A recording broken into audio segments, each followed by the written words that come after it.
Hi, you are watching the first lecture of my introductory course on Pathfinder Mechanics Remastered. So for purposes of this course, I will assume that you are a complete beginner, and I will also assume that you have already created a character. You have perhaps you have done so by following the instructions, maybe you've used an app or a website like Nexus, maybe a friend helped you do it. Either way, you have a character sheet that's already filled out, and now you're wondering, what do you do with it? How do you actually play this game? How does the game work? We begin with checks, which are at the very foundation of Pathfinder mechanics. Checks are made when outcome of an action is not certain. And when you look at your character sheet, a lot, if not most of the character statistics actually relate to checks. When you attempt an action that uses one of your skills, for example, then you make a check to find out whether you have succeeded or failed. When you are in encounter, you and your party and everyone involved will make a perception check to determine the order in which everyone will make their turn. When you attempt a strike at the enemy, you want to know whether you have landed a hit or not. And also, when you're defending, when enemy attacks you, you want to know whether you have succeeded to, for example, to dodge the attack or resisted some magical influence or not. Checks are essentially everywhere. Sometimes we call them attack rolls, sometimes we call them saving throws or skill checks, but they're all different kinds of checks. All checks follow these basic steps. So you roll your d20, you identify and apply relevant modifiers, you compare it to the difficulty class or DC, and then determine the degree of success and the effect depending on what it is that you are attempting to do. Starting with the first one, roll a d20 dice, so that's self-explanatory. You find a 20-sided die, you throw it and see what the number says. Then, step 2, identify and apply all the relevant modifiers. Pathfinder has several modifiers, and we will begin with attribute modifier first. So this modifier measures your character's raw potential. There are 6 of them in total, and you will typically read the number from one of these 6 here. I will use letter P to designate proficiency. Proficiency measures your character's level of training, so things that you have learned or received training in. There are also several other bonuses and penalties. But the difference between them is that bonus is always a positive number and penalty is always a negative number. I'm just going to briefly list them for now. Keep in mind that I will cover them in more detail later down the track. So there are 3 different types of bonuses and penalties based on the source of them. So item bonus and item penalty, circumstance bonus and penalty, and status bonus and penalty. So we can make a table like this. So 3 typed bonuses and then 3 typed penalties. In addition to 3 typed penalties, we also have an untyped penalty.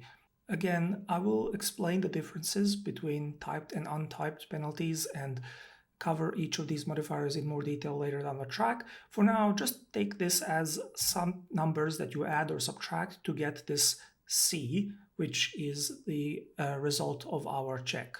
So this is our formula, let's say, for now. Then the next step is we compare the result to the difficulty class or DC. DC is a measure of how hard it is for your attempt to succeed. The higher the value, the more difficult it is. When you compare the result to the difficulty class, what that means is simply subtract. So C minus DC. And from there, you determine the degree of success and the effect. So if the difference is 10 or more, it is a critical success. Between 0 and 9, it is a success. From -9, -1, it is a failure. And -10 or less is critical failure. So again, the process is you roll the d20. From there, you calculate C using that equation we have just seen. Then you compare C to DC by taking the difference, and then you get your degree of success.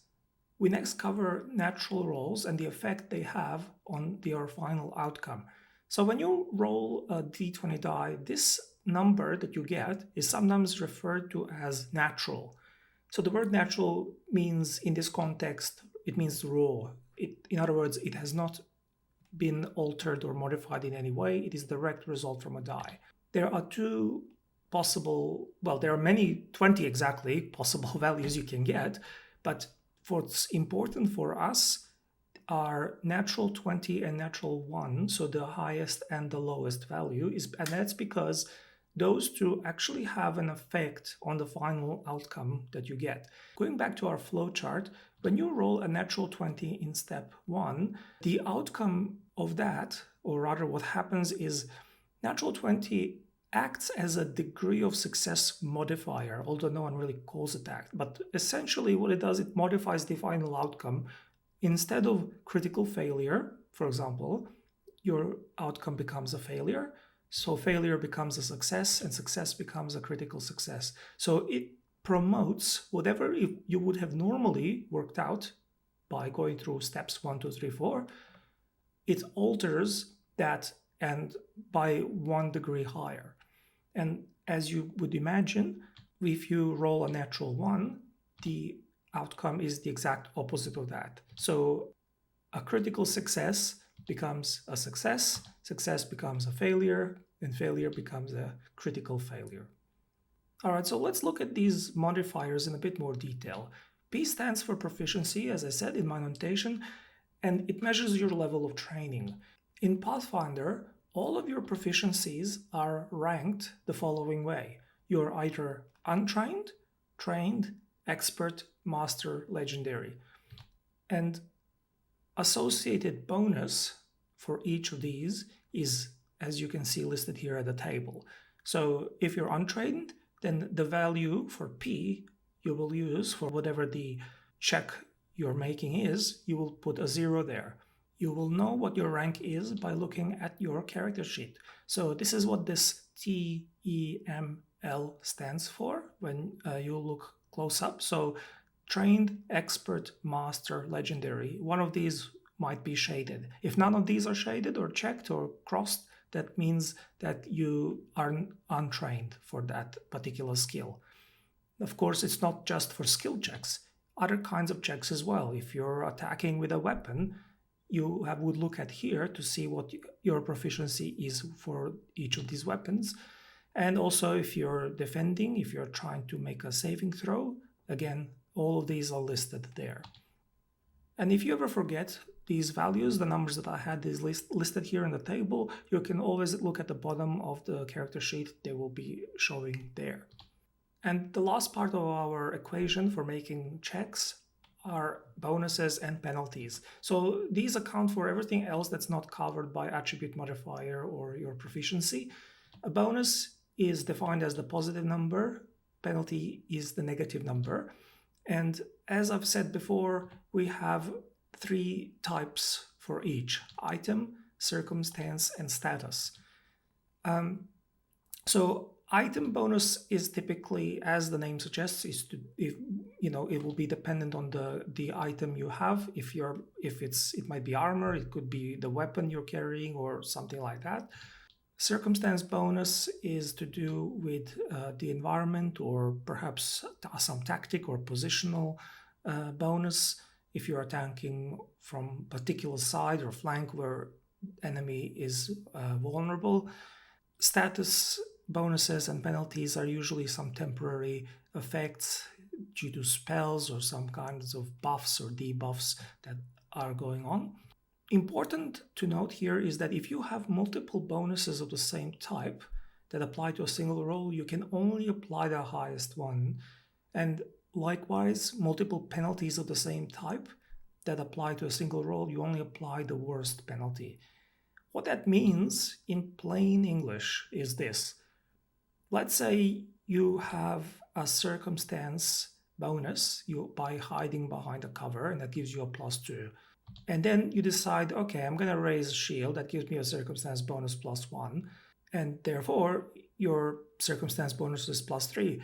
No, it doesn't work like that. So you can only have one from each category. So you take the highest or your best from the first row, and you take the worst of the penalties or the lowest negative number from the bottom row, and that is what your penalties and bonuses are. The exception to this are untyped penalties. So untyped penalties do not belong to either of these three categories, and because of that, you can have multiple untyped penalties that get added together. An example of that, if you're making a ranged attack or throwing a weapon that is beyond your weapon's normal range increment, you will incur this kind of a penalty. And also if you're attacking multiple times, so multiple attack penalty. We will cover these in more detail later down the track.